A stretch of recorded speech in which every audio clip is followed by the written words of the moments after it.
Hello everyone, আসসালামু আলাইকুম। Welcome to my channel Arisha and her mom. আমি আজকে রান্না করে দেখাবো আলু দিয়ে মুরগির মাংসের ঝাল রেসিপি। আলুগুলো আমি ছোট করে কেটে নিয়েছি এবং মুরগির মাংসগুলো ছোট করে কেটে হলুদ মরিচের গুঁড়া, লবণ আর লেবু রস দিয়ে মেখে নিয়েছি। এরপর এগুলো আমি তেলে ভেজে নিয়েছি।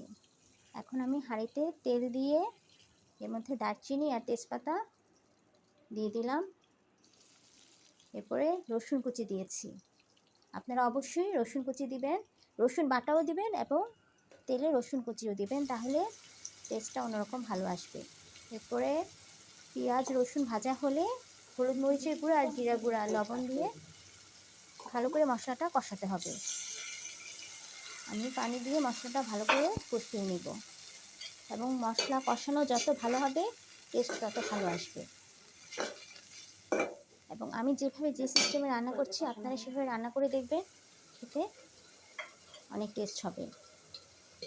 আমি মশলাটা কষানোর পর দেখেন তেলটা ছেড়ে দিয়েছে।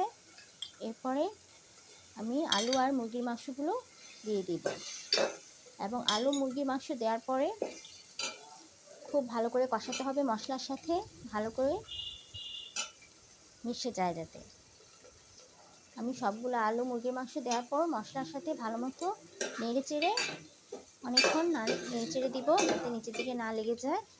এবং এখানে আমি কোনো পানি ইউজ করব না। দেখেন একদম শুকিয়ে এসেছে। যখন একদম শুকিয়ে আসবে, কোনো পানি থাকবে না, তখন আমি গরম পানি, এক্ষেত্রে আমি গরম পানি ইউজ করেছি, আপনারাও গরম পানি ইউজ করবেন। 1 মগ গরম পানি দিয়ে দিলাম এবং এরপরে আমি ঢাকনা দিয়ে ঢেকে রেখে দিব। এই অবস্থায় 10-15 মিনিট পর যখন আলু আর মুরগির মাংস পুরোপুরি সিদ্ধ হয়ে নরম হয়ে আসবে, তরকারিটি রান্না শেষ হয়ে যাবে। দেখেন আমার তরকারি রান্না প্রায় শেষ। আমি উপর দিয়ে জিরার গুঁড়া দিয়ে দিলাম।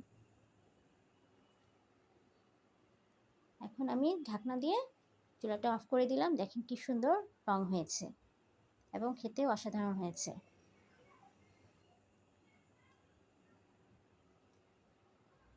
আপনারাও বাসায় এভাবে ট্রাই করবেন।